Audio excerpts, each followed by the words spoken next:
Pakistani Minister for Planning, Development and Special Initiatives, Iqbal, said on Friday that Pakistani and Chinese staff of the China-Pakistan Economic Corridor project have joined hands to work hard to make the project a success story. He made the remarks at an awarding ceremony for outstanding Pakistani staff of CPEC projects in the year 2022. People like you, heroes like you on ground made it possible. How did you make it possible? You worked with dedication, you worked hard, and you worked as a team. There was a team spirit between Pakistani and Chinese engineers, managers, and workers. They all gelled together as a team. Iqbal said that after its inception in 2013, CPEC has changed the international community's impression of Pakistan from a hotbed of tourism to a land worthy of massive investment in construction, bringing in multi-billion US dollars in investment in the country. And that opened the door for many more billions to flow into Pakistan as foreign investment and domestic investment.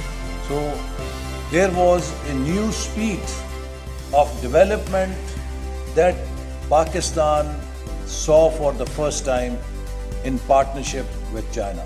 Not only we developed energy projects, these projects were in all areas of energy generation.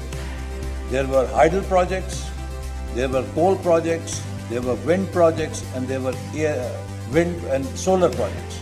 So renewable energy, hydro energy, coal energy, it diversified Pakistan's energy portfolio.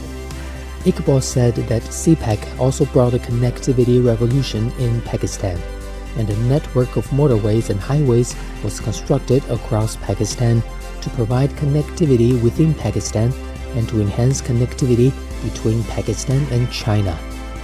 The purpose of CPEC is to help Pakistan, which is a close strategic partner, improve its economy, become a modern economy, and become an industrial economy. We have a historic long-term plan of CPEC, which was approved in 2017. And this long-term plan outlines all sectors of cooperation, including agriculture, science and technology, information technology, poverty alleviation, and all areas, urban development, where Pakistan can benefit from China. So I think this is an opportunity of the century for Pakistan.